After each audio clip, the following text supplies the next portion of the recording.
Anyone who wants to live a good life needs to be guided throughout his life by something which love imparts more effectively than family ties can, or public office, or wealth, or anything else. What is this something? The ability to feel shame at disgraceful behavior and pride in good behavior, because without these qualities, no individual or community could achieve anything great or fine.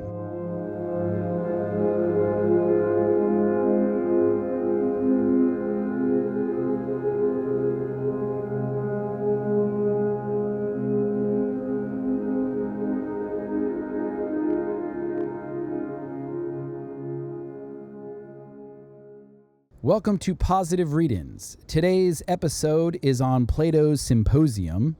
What is love? Who better to tell us than a group of middle-aged aristocrats with young boys as lovers?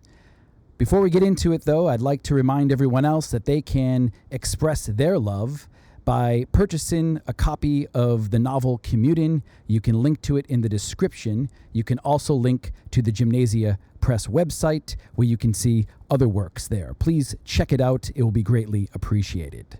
Symposium, which means drinks party, is perhaps Plato's most famous dialogue after the Republic. I've certainly heard about it, I think, long before I heard of any of his others, though for a long time I shied away from reading it. Not that it is a challenging read, it's quite short, and like most of Plato's dialogues, it's very readable. I don't know, the topic didn't really appeal to me. It's all about love, as I said in the opening, and really it's about love in the context of older men loving younger boys, but certainly the philosophy that is brought up is applicable to all types of love. It's written in, even though it's written simply, but the structure is a bit complex. It's narrated by Apollodorus, and he's telling us about this symposium that happened, some years before. And the premise of the symposium is, a group of men, they're meeting for a party. This is at Agathon's house the night after he has had a big debut of one of his plays. That night before, they drank too much. So at this meeting, they don't want to drink too much. And instead, they say, hey, let's take it easy on the drinks. And instead, we will talk about love. Love is ignored. It's not talked about enough. We are going to eulogize love and kind of celebrate the importance of who love is and what it is and how it shapes our life. And each speaker goes on and gives their perspective. For this video, I'm just going to kind of run through each speaker in order, leaving out the last one, Alcibiades, because I don't think he has much to say besides complaining about Socrates being a bad lover, a jealous lover. So I'm just going to focus really on the first six. So the first one I've already read, that's Phaedrus. As you can see from the quote that I began this video with, he believes love is important because he implies that this is the source of the human emotion of pride and shame, and that these emotions drive us to do great things and prevent us from doing terrible things, and therefore love is an important driver of greatness in society. He also says a little later that the effect that love has on lovers is exactly what Homer described when he talked about a god breathing might into some hero or other. So he talks about this courage that comes from being in love. And he says that the lover is possessed by a god and therefore is more godlike than the beloved. So people who are in love, they are kind of full of this energy, this courage, and it gets them to do godlike things or greater things. That's an exaggeration, I am sure, but I do think it goes some way to explaining this feeling of not being yourself anymore when you're really in the grips of love and and interested in someone, right? You almost feel like you have been taken over, and I think that's what Phaedrus is getting at here. The next speaker is Pausanias, and the Pausanias, I believe he was a lover of Agathon. And he talks about two types of love. He says, a wrong relationship is one which involves the immoral gratification of a bad man, and a good relationship is one which involves the moral, sound gratification of a good man. And again, the whole perspective is older men with young gentlemen. A lover is bad if he is of the common type, who loves the body rather than the mind. This makes him inconstant because there's no constancy in the object of his desires. So the bad type of love is this love that just focuses on the body, and the reason why that's bad is the body is not a constant, whereas the mind, the moral goodness of a person is. And that's this kind of dichotomy he is bringing in here. And then he comments on, I guess in modern topics, getting on the topic of consent. He says, our customs then are designed to be a thorough test of the worth of lovers, so that boys can tell which ones to gratify and which ones to avoid. That is why our society encourages lovers to chase their boyfriends and the boyfriends to run away. This enables us to come to a decision and find out as a result of this test whether a given lover and his beloved are good or bad. So the framing here is that there needs to be this kind of play between lovers rejecting each other and then kind of running away, and then there's a bit of a chase before they can decide who is the good one, who is the bad one. I think this is certainly a message that would be muddled today when we get there's a lot of kind of very simplistic talk about consent. You might have seen the ridiculous video about do you want some tea? But this is I think a more authentic presentation of the topic, that there is it's not as simple as just saying yes I do. There's a play involved, a dance involved that is complex, and we need to be attuned to societal norms and human norms to be able to read that and figure out. And as Pausanias is saying, this is an important test to separate the good from the bad lovers. The next speaker is Eurymachus. He is the doctor, and his focus is really on love being harmony, right? He says that the science of medicine is completely governed by love, so is sport and agriculture. Then he says this was perhaps what Heraclitus was getting at, though he didn't express himself well when he said, unity coheres by divergence within itself. Look at the structural harmony of a bow and a lyre. Now, the idea that there is divergence within harmony, that harmony could still exist if components of divergent, is quite absurd. And he goes on to say that essentially, it's not that we have divergence in harmony, but that we need to bring two things that are divergent into harmony. That's the job, and that is really what he's saying love is. So later he says music is in fact the science of the ways of love in the domain of harmony and rhythm. And I think he's got I think that's all he had to say on this one. So the big thing for Eurymachus is love is a harmonizing force in the world.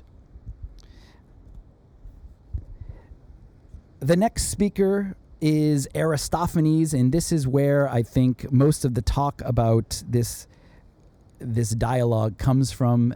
This is the famous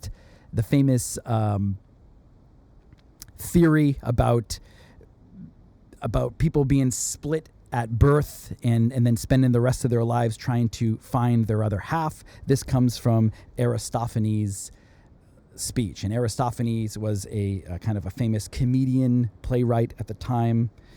So the first part he mentions here, he starts off by saying that, firstly, there used to be 3 human genders, not just 2, male and female, as there are nowadays. So there used to be 3 genders. So it's not a new thing what everyone's talking about. There was also a third, which was a combination both of the other 2. And this is important because this is going to, depending on what gender you were at the beginning, when you were split, that's going to decide who you are trying to pursue to complete yourself later. Moving on, he says, so that's how all that time ago our innate sexual drive arose. Love draws our original nature back together. It tries to reintegrate us and heal the split in our nature. So love is trying to bring us back to make us whole. Turbo-like, that's a fish, flatfish. Each of us has been cut in half, and so we are human tallies, constantly searching for our counterparts. And then later he gives, kind of near the end, he gives a definition for love. Love is just the name we give to the desire for the pursuit of wholeness. So this is, I think, a nice idea. It certainly, I think, has caught on. You hear a lot of talk in, say, romantic movies and stuff about people you complete me, and this type of talk. It sort of reflects Pausanias as well, when he says that love is this harmonizing force that kind of brings divergent things together. And so, but I guess this brings in an element of fate and true love and destiny, and this idea that we have kind of another half that we need to go out and find to make us whole. The next speaker is Agathon. That's the playwright, even though there's not much work or almost nothing left of his work now. I think he was a sophist or taught by a sophist. His speech I don't find highly memorable. One part here I will read. He says, love, kind of personifying love as a god, love is so skilled as a creative poet that he creates other poets, in the sense that love has only to touch a person, and however coarse he was before, he becomes a poet. Now, that's clearly an exaggeration. I'm sure lots of lovers, people who are kind of in thrall with their love, would like to fancy themselves poets. However, I don't think that is the reality. But certainly, I think it does open your eyes to, and maybe closes your eyes to certain things as well, which could also be good. But it opens your eyes to new things and makes you see the world differently. So I guess the important part of Agathon here is he's focusing on the creative potential of love. The final speech is Socrates. Of course, they saved the best for last. And true to Socrates' style, he does not actually give a speech. He actually tells, recaps a dialogue that he has had, a discussion that he has had with someone else. Socrates never comes out really with his own ideas. He's always asking questions from other people, and through that, getting their thoughts, kind of clarifying the points. This is sometimes called the Socratic method. You can see this on display in just about all the dialogues that Plato writes with Socrates in them. So Socrates, his recount of this discussion is actually with the only female character in this. Diotimus, I think, is the name. Hopefully I'm pronouncing that right. Diotima. And what does she have to say about love? So she says love's purpose is physical and mental procreation in an attractive medium. So I think this is sort of interesting, right? We've got two sides of love. We've got this physical one, which I guess this kind of brings us back to Pausanias. And we have this mental one. So love not only allows us to procreate physically, it also allows us to procreate mentally. And he says, it is birth and procreation in a beautiful medium. That's the object of love. That's the desire. That's what it's trying to do. It's trying to procreate in a beautiful medium. And then further, she says on this, because procreation is as close as a mortal can get to being immortal and undying. This is why love is driving us to procreation within a beautiful medium, because this is the closest we get to becoming undying. And I think the implication there is that through the generations we live on, through our offspring. I know that's kind of a bizarre way of living on, but that's what it is. And but also through our ideas. So the ideas that we can develop through discussions with others and being inspired and getting them down on paper or building them, creating art, whatever that happens to be. So it's regeneration. And then the final point he makes here, which I think is worth reading, kind of summing this up. He says,